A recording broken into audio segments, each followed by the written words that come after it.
Today I have quite the unboxing for you guys. This over 400 kilogram package just arrived at my door. It's a German military field kitchen from the Second World War. And it looks like we got some spare parts as well. Nice. I bought this field kitchen technically unseen a while ago, and it finally arrived today. I have not really seen it yet, so let's go through it together. I have always been interested in the German field kitchens and the highly important role they played in both the First and the Second World Wars. For some reason, I always wanted one, for as long as I can remember. The look of them really appealed to me.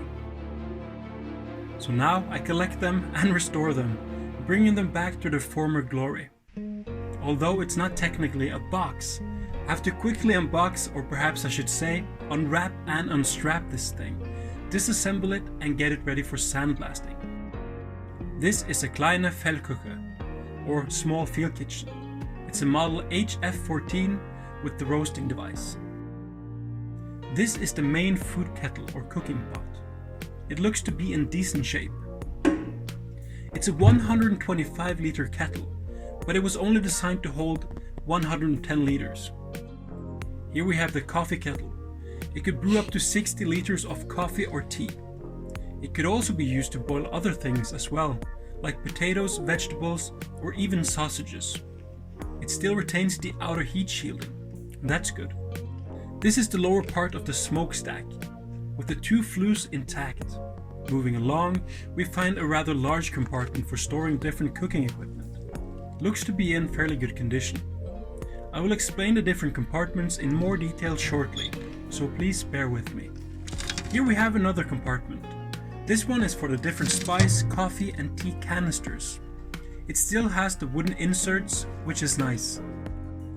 This is normally where the manufacturing stamps are found on field kitchen chassis.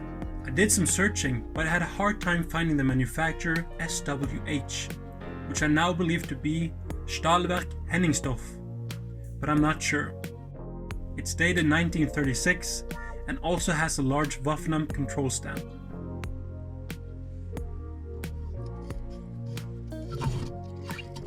This is the firebox for the roasting device. It looks to be in fairly good shape. Although it's missing the little ash drawer that should be sitting underneath. Let's take a look inside the roasting device. Oh, looks like there will be stir-fried rest for dinner. Nice. This is the instruction plate for the back door, but the door is unfortunately missing. But it looks like we have a spare firebox door at least. The outer heat shield is present. Nice.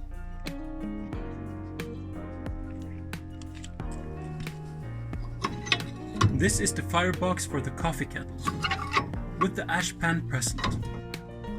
This is the main firebox for the large cooking kettle. It still has the fire grates inside, but it looks like there's a bullet hole in the door or something.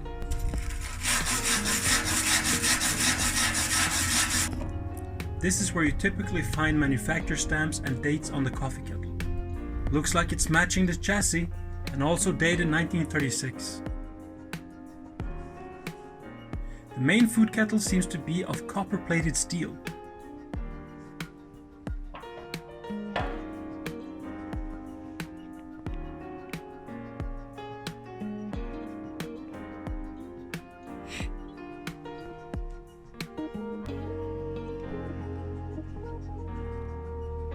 Overall, I think this is a decent looking field kitchen.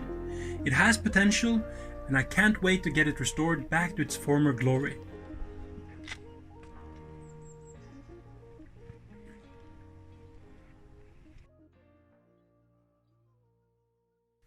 The small field kitchen was designed for military units between 60 and 125 men, whilst the large field kitchen was designed for units between 125 and 225 men. One small field kitchen was typically seen issued to the battalion staff of an infantry battalion, whilst one of the large field kitchens were issued to each of the companies. With the field kitchen, the field cook could provide hot, nourishing meals for the soldiers, as well as coffee and tea. This would be served to the soldier in his personal issued mess tin and drinking canteen, straight from the field kitchen. If this was not possible, the warm food would be transported to the soldiers using food containers. And all the veterans I've talked to all praise the field cooks and their field kitchens. There were some field kitchens with rubber wheels, designed mainly for mechanized units, and some horse-drawn models were also converted. But the majority of the field kitchens would remain horse-drawn with the iconic wooden wheels throughout the war. For better mobility, they could also be put on truck beds or on train cars. The regular horse-drawn model, often referred to as the infantry type, consisted of two parts, the Vorderwagen or front limber and the Hinterwagen, which was the field kitchen itself. This is what the regular small horse-drawn field kitchen Model 14 looks like. And this is the schematic showing the layout and basic contents of the small field kitchen and its front limber. Let's take a closer look. First, we have the main cook kettle, the coffee kettle. Compartment 5 and 6 is located inside this larger compartment. Note the little outer compartment for the stirring paddle. Compartment 5 held 3 different containers containing salt, tea, and coffee. These were firmly held in place by these beautifully machined wooden spacers. Note the corresponding number painted inside the lid. Note that the canisters used with the small field kitchen is of the tall variant, measuring 100 by 150 millimeters and is 410 millimeters tall. Compartment 6, which can be seen here, held firewood or other burning materials like coal. It also contained a small axe, coal shovel, and a fire hoe. Compartment 6 was also accessible by a side door. Compartment 7 contained various items. A spice container, like the ones previously mentioned, integral coffee grinder with hopper and grain drawer. The hole above the slot for the coffee grain drawer is where the handle attaches to the coffee grinder axle when in use. I think this is where the meat grinder was stored. This wooden knife block is of course where the butcher knives and sharpening steel sits. I believe this is where the aluminium field plates were stored. Each small field kitchen was issued with 6 plates. In the rear towards the field cook was another compartment, so to speak. It gave access to the dipstick for checking the level of glycerin inside the double kettle of the main food kettle. Unfortunately, the door in my field kitchen is missing. The access door also acted as a storage area for the large ladle used to fill the soldiers' mess tins, and a meat lifter used for fishing out large pieces of meat from the large cooking kettle. Now if we compare the front face of the regular HF14 field kitchen with the one with the roasting device, there is a huge difference. This is what the layout looks like when comparing the two. The regular on the left and with the added roasting device on the right. The whole storage compartment had to be re-engineered in order to accommodate the roasting device and its own firebox. The kettle could hold between 40 and 50 liters, and it opened many new cooking possibilities, like the preparing of meat, roasts, etc. I'm not entirely sure when exactly this type of roasting device was added, but I believe it could be as early as 1941 or 42. Some early field kitchens were upgraded from the regular style, and I think this is what happened to mine, as the field kitchen itself is dated 1936. The layout had to be radically changed as mentioned earlier, and certain accessories had to be relocated and some even omitted. The spice canister was moved. I will get back to exactly where shortly.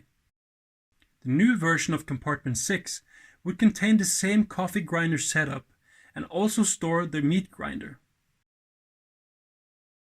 Storage for knives, sharpening steel and plates, etc. in the field kitchen itself was omitted on the upgraded version. Storage of burning fuel and accessories was also omitted. Underneath compartment 6 and 7 was one additional compartment. To the left of the compartment was the firebox for the new roasting device. It was separated with an air channel, with airing holes which can be seen on the front face.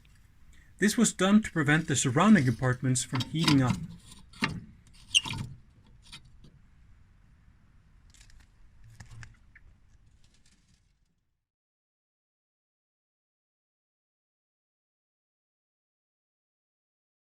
On the right side is the bottom of compartment 6. And this is where the coffee grain drawer is placed.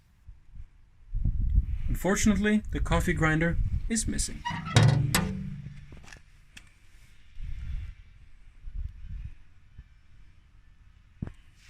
And this is where you would operate the coffee grinder from. In the middle we find compartment 5.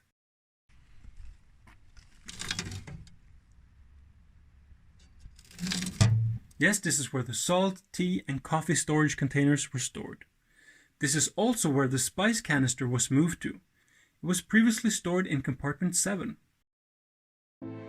Now I am going to quickly disassemble the field kitchen and get it ready for a trip to the sandblasters. The main cooking kettle came out easy enough. It's missing the outer kettle, so it was just to simply lift it out. Although it looks small, it's surprisingly heavy. It looks to be in fairly good shape. Again, it looks like it's copper plated steel, and there is some rust underneath the plating. I will have to try to get it replated. That would be cool. At least the pressure release valve is present and complete. By the way, this is what the outer kettle looks like. There is a space between the two kettles that is filled with glycerin to ensure that the heat is evenly distributed and also prevent scorching the food. The main kettle firebox and compartment is rotten, but this is normal. Luckily, it still retains its shape, making it easy to use as a template during restoration. I'm curious to see what this looks like after sandblasting. It seems solid enough. The firebox for the roasting device needs a bit of work. I can see that some panels need replacing. The coffee kettle also needs some work. I'm also missing some major parts like the spigot. These need replacing.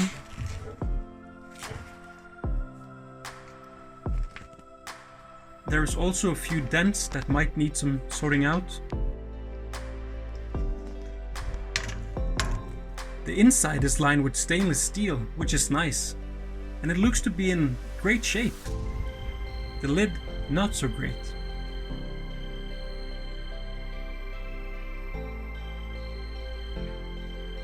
I guess I'll have to remake this stainless steel lining and patch the holes in the lid.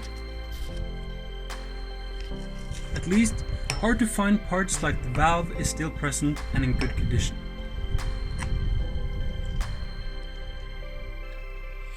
The coffee kettle firebox and housing has seen better days. But not the hardest repair anyway. Let's grind off the rivets and separate it from the chassis.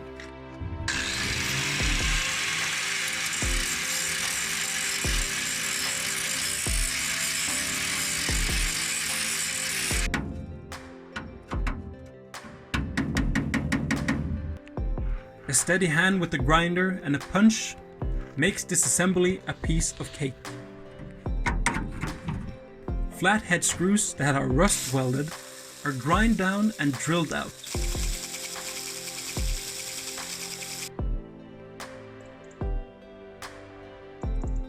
This part, which I just call the counter, is also a frequently maker smart piece. I forgot to look at mine as I was in a hurry trying to beat the rain clouds. The side panel came off nicely after removing some rusty bolts. This is where the instruction plaque for the coffee kettle was attached with small brass rivets.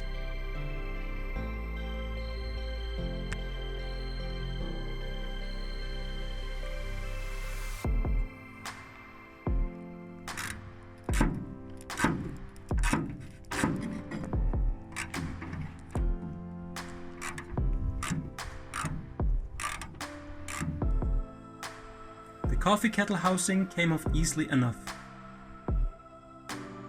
Here's a closer look.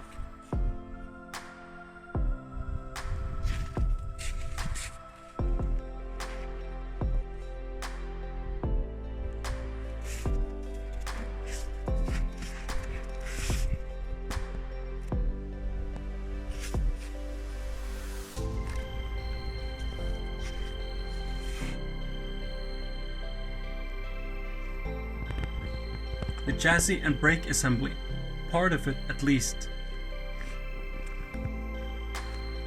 This thing right here weighed probably close to 100 kilos. It was stupidly heavy. The main kettle housing came out in one piece. Kinda.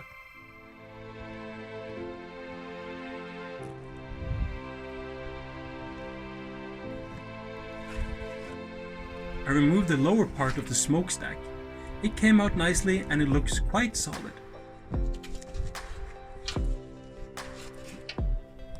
The flues even still work.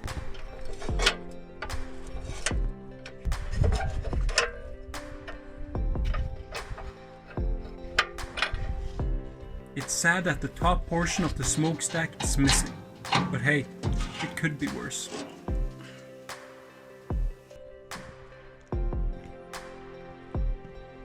This thing is as fragile as a Dorito.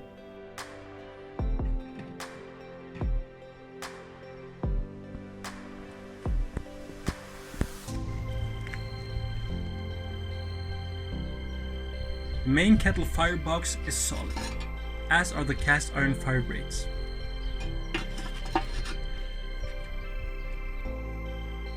Of course, I'm missing the same exact parts as I did with my large field kitchen. The hitch and the forward brake assembly. After a long time of searching, I recently found the parts that were missing for my large field kitchen. Now, I have to find another set. The hunt begins. I already have the correct dimension wooden wheels, but I will have to find a correct size axle as well.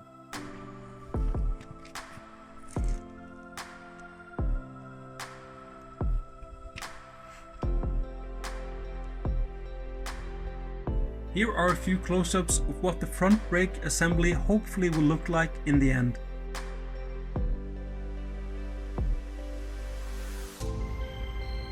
I also got two main cooking kettles.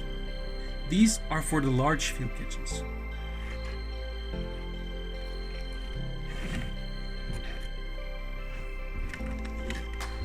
This one still retains its original Bavarian blue enamel on both the inside and outside.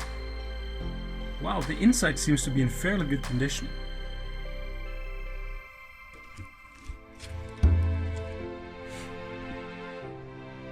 And it also has both the inner and the outer kettle. The other one is totally rotten. A spare coffee kettle made by the famous field kitchen manufacturer Senkingwerk Hildesheim, dated 1940. This one is also completely coated with the Bavarian blue colored enamel. But it's seen better days, to be honest. This is a cool little treat. It's a kettle from the large Czechoslovakian field kitchen model 09 with fixed stove. These field kitchens were used extensively by the German army during World War II. It's in very nice condition as well.